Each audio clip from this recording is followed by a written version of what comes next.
Hello, ladies and gents. Welcome to Reacts, and this is why Russia is suddenly losing in Ukraine. My channel, real life lore. Yes, it's a real life lore video. I don't know when I did real life lore video last time. I think it's been a while, but it's a big channel, like one of the big channels of YouTube. He was big 6-7 years ago. He used to get multi-million views, so this is not a relatively new channel. It's a old big channel. If you haven't heard of it, check out the description, original video page link. You should always do that. Support the creators. But yeah, like I remember when YouTube wasn't as big as it is now, because of like nowadays traffic is insanely big. Real life lore was big, multi-million views every single time. And nowadays he makes more documentary style videos than fun thing you should know about type of video he used to make years ago. But his documentary style videos are really good. Like he properly research and take time before releasing video, right? He get all the facts right. I'm pretty sure he even puts where he got the details and things like that in description. At least he used to do that. I don't know if he's doing that right now or not, but something like that. This, what I'm saying is, this is not one of those AI channels who just basically sternly puts out the video. He researches it. It's going to be interesting. Let's watch this one. Something interesting is starting to happen in Ukraine right now. For the first time in years since the early days of the Russian invasion, it now appears that the Ukrainians are regaining the momentum again, and that the Russian war machine, along with the economy that supports it, are both beginning to crack under the enormous strains of a full-scale war that is now well into its 5th year. To put the sluggish pace of Russia's recent military advances into perspective, consider that in the first phase of the war in 2014, the Russians seized control over about 7% of Ukraine's territory. Then in the opening weeks of the full-scale invasion in early 2022, the Russians managed to expand that to an occupation in nearly 27% of Ukraine's territory at the peak, before successful Ukrainian counteroffensives managed to reduce that down to about 18% of Ukraine's territory by November of 2022. I like how Russia's like, just went full in. And Ukraine's like, now what? Now it's our time to push back. This happened relatively fast. What is it? I think it was February or something. I still remember it, February 2022, when Putin's like, we started special military operation, and you hear about this. I still remember thinking like, what? In modern world, am I really witnessing full-blown invasion war? I still remember that time. And in a month, I hear about them going all the way to Kyiv, the capital. I'm like, what is happening? Right? And at the time, obviously the mentality, Russia, USA, top 2 powers. And I'm like, Ukraine is done. Obviously, after they're like, oh, wait a minute, Ukraine is fighting back. Wait a minute, Ukraine pushed back Russia. And I'm like, what is happening? Right? And all that happened in a month or 2 months' time. And just few months before this, the respiking of COVID happened. And then then it went down. It's like Putin was waiting for COVID to go away. He's like, man, I wanted to do this in 2020, but COVID came. Then COVID went back down again, then resurged again. I think it happened twice, right? And then when after it finally went down, the new variant went down, Putin's like, it's now time. So we went from COVID to constant annoyance, whether it's COVID, war, some kind of another war, another conflict. There's always been one. Over the past 3.5 years of brutal, grinding, attritional warfare since that time, the Russians have only managed to seize control over another 1.5% of Ukraine's territory, and have paid an almost incalculable price in blood to do so. More than 1 million Russian soldiers have been killed or wounded just in order to conquer this extra 1.5% of Ukraine's land during these past 3.5 years. To put this into perspective for my fellow Americans, the Russians have spent 3.5 years and have paid more than 1 million casualties just in order to conquer an area of land that is small. He's saying you want to do that to Iran. I would argue it's not the same thing. USA didn't start with invasion of Iran by putting troops there. USA is just bombing them. It's a different thing. I'm pretty sure USA is not going to be to the point where they put troops there and like, oh, wait a minute, we're going to be here while, you know what, I'm going to back off. I feel like USA, if they achieve nothing, they'll just back off. Screw it. I guess it's another L. We'll take the L. I don't think they're going to put troops there, which would be better thing. You don't want shit like this. You don't want a 1 million casualty number. Smaller than Los Angeles County in Southern California. When adding the casualties from the early days of the invasion before November of 2022, total Russian casualties, both killed and wounded in the war, have by come now on. likely Look at climbed that. higher than 1.2 million, with British and Swedish intelligence both now estimating that around 500,000 of those Russian casualties are deaths. What is this, Tornado Valley? Did tornado went through here? EF5? What? Look at that. In other words, around 3% of Russia's This looks like more tornado, right? That went through and just destroyed everything. This looks like that. entire pre-war male population of fighting age has been either killed or wounded by this war in Ukraine. An utterly devastating statistic for any society that seems like it should belong in the 20th century rather than in the 21st. And the pace of Russia's casualties have only been increasing. Since the start of 2026, at least according to Ukrainian sources, Russia has been averaging roughly 35,000 casualties on the front lines in Ukraine every single month, which has been starting to outpace Russia's ability to find new recruits to replace them. This is a massive game changer in the war if it's true, because throughout 2024 and most of 2025, Russia was still able to recruit more men for the war than it was losing. Russia was able to do this by offering up huge financial incentives for enlisting. Dude, that should never be a metric. Oh, I'm losing less people than I'm recruiting. Yeah, but you shouldn't do that. This is like a meat grinder. It's gonna deplete your population. Like, this is an insane thing, man.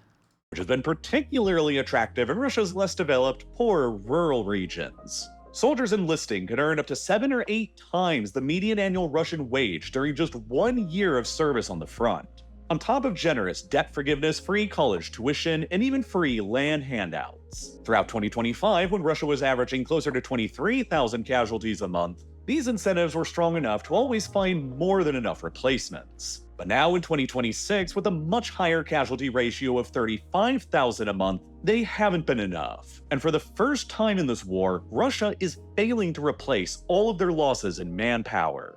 Ukraine's manpower losses have been numerically smaller, but even more catastrophic as a demographic percentage.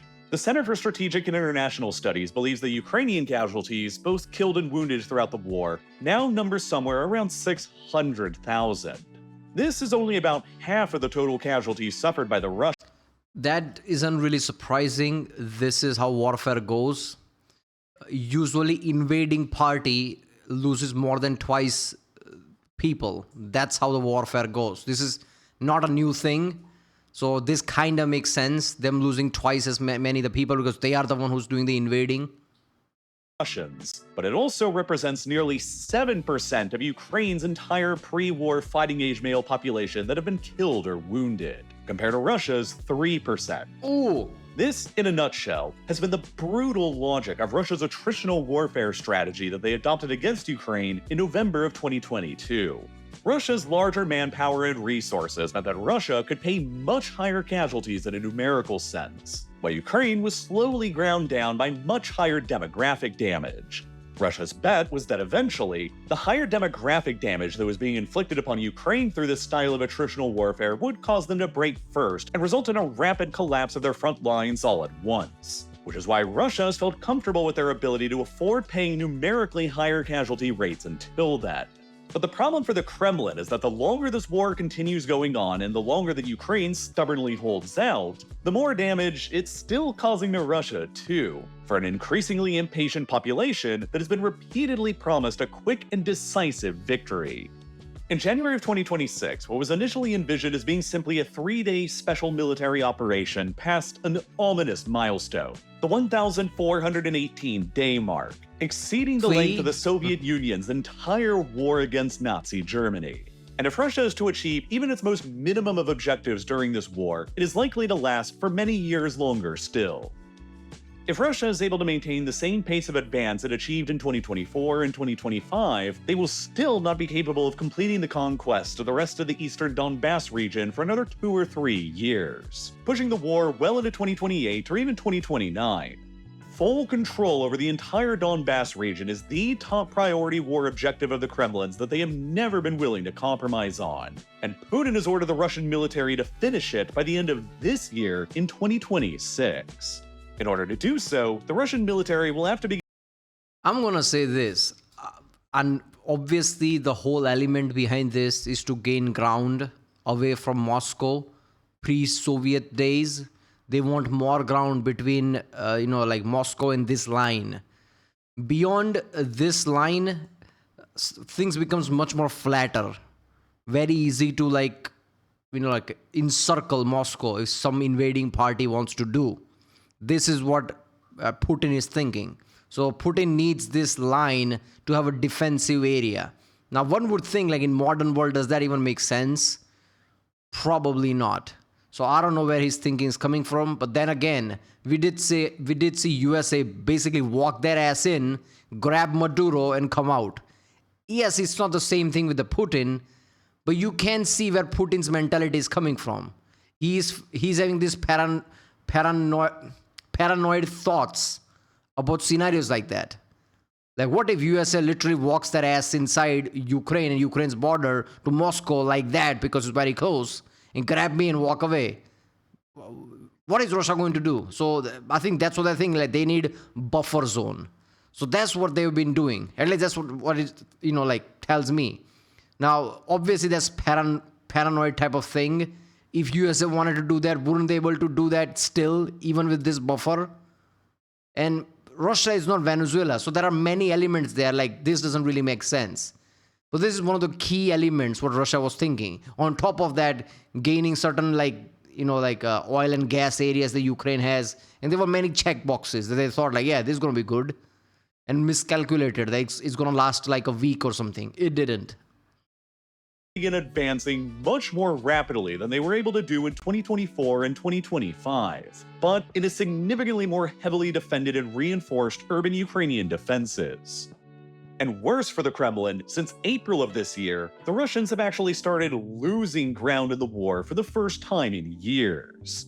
In April, the Russians suffered a net loss of 116 square kilometers of territory in Ukraine, marking the first monthly net territorial loss that the Kremlin's forces have suffered in Ukraine since the major Ukrainian counteroffensive 3 years previously in 2023. The Russians have lost even further ground in May, and the comparisons with their military performance in 2025 are striking. According to the Institute for the Study of War, Russian forces seized control over roughly 516 square kilometers of territory in Ukraine between December 2024 and May 2025, while over the same period this year, they've managed to lose 280 square kilometers. Russia's advances nearly everywhere along the front line have ground to a virtual halt over these past couple of months. And so the idea that Russia could take over the entire Donbass in this environment by 2028, let alone by the end of 2026 as ordered by Putin, seems very far-fetched. So why is this happening now? Why is Russia's army seemingly running out of steam and beginning to lose ground, and how much weaker is Russia than they actually seem to appear? First, Russia's economy is probably not doing as well as official Russian government data would suggest. The Russian government claims that the country's GDP expanded by about 13% in the years between 2020 and 2024, despite the war. However, in a recent op-ed that was published in the New York Times by the foreign minister of Sweden, Maria Malmer Stenergaard, she wrote that a Swedish government analysis of the change in Russia's nighttime luminosity suggested that the Russian economy actually contracted by 8% during that time span instead. She also pointed out that while Russia's official inflation figure in 2024 was only 10%, the Russian central bank still hiked their interest rates to 21% the same year as well, suggesting that the inflation problem in Russia is significantly worse than the official figures would imply. Currently in mid-20... Yeah, but wouldn't you see the similar numbers if you're slowly moving to wartime economy anyway? If you're shifting away from certain industrial and farming type of economy and slowly moving towards more wartime economy where you make military equipments more and more, wouldn't you have similar dip and then spike? Obviously, in a war, no economy really thrives. So obviously Russia is not thriving. But what surprised me that they didn't collapse, knowing how many sanctions are there. And then it's not that much of a surprise. The Soviet Union was more like an iron curtain. They didn't do any business with anyone, basically. So Russia kind of holded that kind of mentality anyway. So even if all the sanctions come, they know what to do, basically. It's just been few decades. 2026, Russia claims that its inflation figure is only 5.2%, but Sweden's military intelligence chief has estimated that in reality, it's closer to 15%, 3 times higher than the officially reported figure. If that's accurate, then Russia's current capacity for military spending is much weaker than it actually appears, and these inflationary demons in Russia aren't likely to go away anytime soon. With a sharp demographic downturn and a high demand for manpower in both the military and the defense industrial base, these inflationary pressures on Russia will inevitably continue persisting so long as the war goes on, and will be negatively impacting the Russian civilian population that has to deal with it. As the war goes on with no promised victory in sight, the casualties piling up, the inflation persisting, and state repression intensifying through increased internet and media censorship, the approval rating of Putin's government is beginning to tumble, even according to official Russian state-owned data, which indicates that Putin's current approval rating in Russia has fallen down to 65.6%, a significant decrease from the 77.8% that he enjoyed immediately before the start of the invasion. 67 approval rating is a huge number. Before it was 78 or something. I don't know about this number either. No way. There is no leader in the world that has that kind of approval rating. So even this is like, I mean, really, I don't know. 67, I don't know. Invasion, and well below the 80% plus ratings that he was getting for years before that. What? And of course, many new Ukrainian strategies that they've adopted since mid-2025 have also been contributing to these negative outcomes for Russia too, because they're working exceptionally well. Over a year ago, in March of 2025, Zelensky released a video in which he discussed a new strategy of bringing the war back to Russia.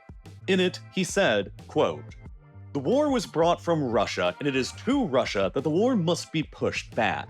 They must be the ones forced into peace. They are the ones who must be pressured to ensure security." End quote. Since that time, Ukraine has largely halted their older strategy of conducting costly ground counteroffensives to reclaim territory that Was that like moment? Obviously, like Russia is the one attacking. Ukraine is just trying to defend and take back territory. So of course, like, yeah, that makes sense. was always very casualty intensive, and have adopted a more long-range asymmetric strategy that is designed to harm the Russian economy and civilian morale on the home front instead. After Russia conquered the city of Avdiivka on the outskirts of Donetsk in early 2024, Ukraine was forced onto the defensive and faced crippling shortages of artillery shells and delays in US military aid that it had been expecting. Forced to innovate, Ukraine increasingly turned to small FPV drones as a cheap and effective substitute for their lack of conventional artillery. FPV drone production rapidly increased to the point where now, more than 150 local Ukrainian manufacturers VR headset, I always assumed they would have like some kind of like a small mobile device, like mobile screen type of thing. No, they put VR. Okay.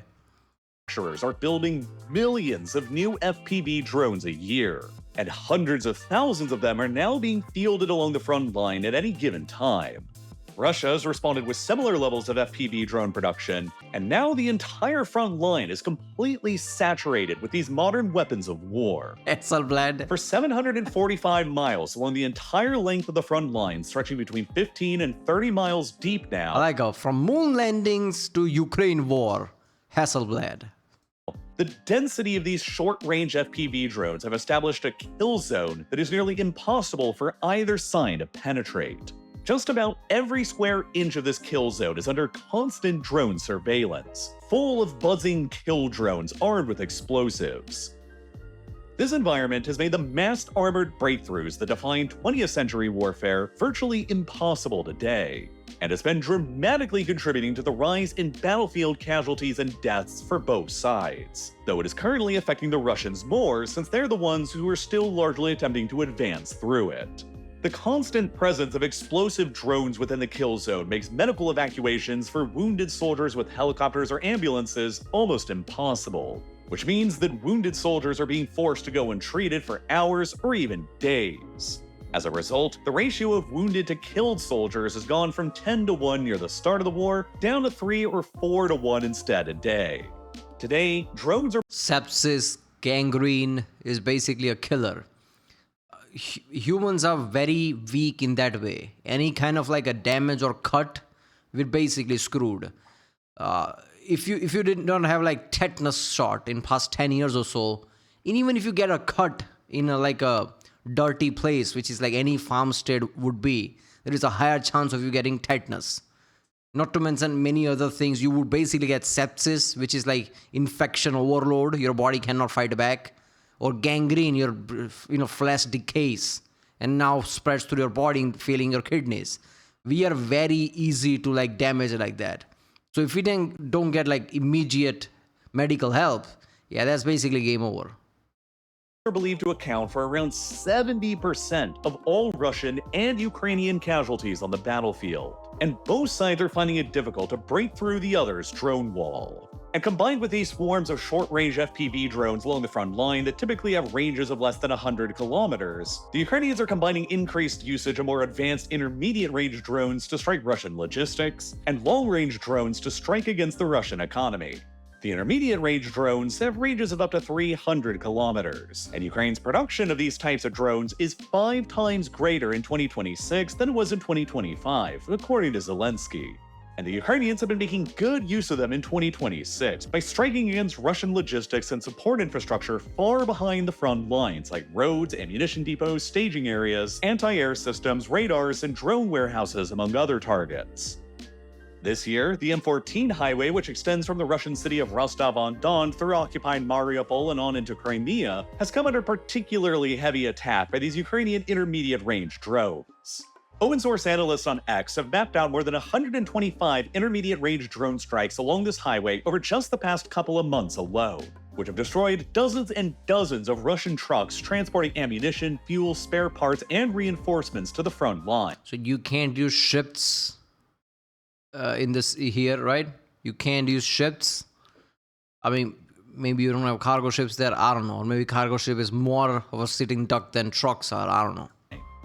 All of this is hindering Russia's ability to adequately resupply their own front lines. While some Russian military bloggers like Vladimir Romanov have even claimed that they are contributing to fuel shortages in Crimean cities like Sevastopol. Building anti-drone countermeasures along highways like this, like drone nets, takes precious time to do, while Russian logistics can't simply just stop using the highways in the meantime. On the 27th of May, Ukraine's 412th Nemesis Brigade reported that these intermediate strikes have already forced Russia into restricting heavy military traffic along sections of the R-280 corridor that links the occupied cities of Mariupol and Melitopol with Crimea, which is undermining Russia's ability to resupply its entire southern front. And then, on top of these intermediate and short-range drone strikes that are impairing Russian logistics and combat operations, the Ukrainians are increasingly using long-range drone and missile strikes to impair the Russian economy that funds the war effort as well. With ranges punching as deep as 1,750 kilometers into Russia proper, these long-range Ukrainian strikes are now penetrating 2.5 times 2,000-kilometer range. Whoa, that's deep. That's very deep. As far as they were when the war started 4 years ago. There are many places that Ukraine has been targeting with these long-range strikes, but they've particularly been striking Russia's oil and gas infrastructure and maritime ports in a calculated effort to eat into as much of Russia's oil and gas revenue streams as possible. After the US and Israel launched a war against Iran in 2026 and Iran began blocking the Strait of Hormuz, the global price of oil skyrocketed, which led to widespread expectations that Russia, who is among the world's largest producers and exporters of oil, would reap a huge windfall that would help fund its military. However, just across April and May of this year, the Ukrainians managed to strike at least 20 Russian oil refineries and export terminals with these kind of long-range strikes. Most dramatic of all was in April, when long-range Ukrainian drones managed to strike the Taupse oil refinery and export terminal on Russia's Black Sea coast. The attack caused a massive oil spill that contaminated at least 50 kilometers of the Russian coast. Thick black smoke from the fire stretched all the I mean, this wouldn't really affect crude oil because it's not unrefined crude oil. You would just ship it. But this would affect the pipelines, I'm guessing. If you don't refine it, how are you going to ship out from the pipelines to China and other places? So this does affect very strongly. What surprises me that Russia knows that their economy is relied on gas and oil. Why not protect these refineries with everything you have? They put the best of the best system there. But I guess they didn't even have that. I don't know, man. Or maybe small drones are impossible to defend against. But this is insane. Way down south to the resort town of Sochi that was even visible to airline passengers, while rain saturated with oil and soot fell around the city and contaminated its soil. Ukraine has been able to conduct strikes virtually all across western Russia this year, from St. Petersburg to Moscow to the Caucasus and nearly as far east as the Urals. And as a result of all of this, Bloomberg has reported that Russia's seaborne oil exports fell by roughly 300,000 barrels per day in March, while the average output at all Russian oil refineries fell to 4.69 million barrels per day total in April, which is ominously the lowest amount of oil production that Russia has managed since December of 2009. Russia's much-anticipated windfall from the spike in oil prices that was caused by the Iran war so far has also been heavily countered by these concentrated long-range Ukrainian attacks, which by proxy has negatively affected Russia's ability to continue paying for the war. Ukraine has dubbed these kinds of attacks against Russian oil and gas infrastructure as a sort of kinetic sanctions, while Russian oil and gas companies all across the country have been forced into investing in expensive counter-drone defenses like signal jammers, giant metal nets, or even anti-aircraft systems. Then, an additional factor that's been complicating Russian war efforts has been SpaceX's decision in February of this year to block off the Russians' access to their Starlink satellite network within the occupied areas of Ukraine. The Russian military had reportedly smuggled in loads of unauthorized Starlink internet terminals in the occupied territories of Ukraine that they were using to facilitate their battlefield communications and drone operations. The Ukrainian government worked together with SpaceX to get all of these unauthorized Starlink terminals deactivated, which has only added on even further pressure on the Russians, frustrating their battlefield communications. Look, man, if you're relying on American Starlink for your things, you already kind of lost, at least in that element. You need to think about something else. Of course, Americans were going to block that. That is obvious, duh. Yeah, they're not going to let you use Starlink. I mean, come on. And forcing Russian drone operators to switch back to using more visible antennas again that Ukrainian counter-drone operators can more easily spawn and destroy. And then there's the Russian government's own throttling of the Telegram messenger app as well.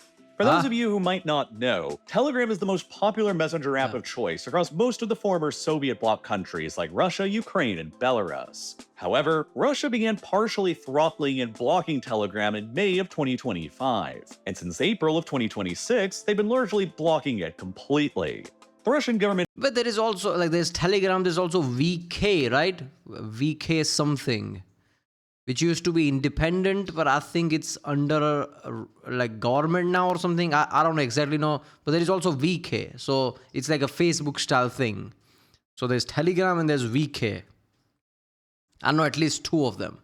has claimed that the block of Telegram is necessary to prevent Ukrainian drones from accessing local mobile networks. But it has also, conveniently for them, shut down protest groups' ability to effectively organize. And it is forcing Russian civilians to adopt state-controlled alternatives where their communications can be more effectively monitored instead. Since Russian soldiers and officers have also been heavily relying upon Telegram for their own battlefield communications and logistics coordination, the bloc has also frustrated them even further on top of the Starlink ban and the Ukrainian drone strike. They are relying on Telegram for communication. Come on, man. You need your own military system.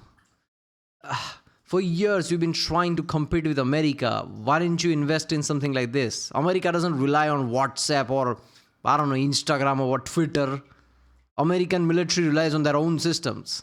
So things like this doesn't happen. Why is your troop relying on Telegram?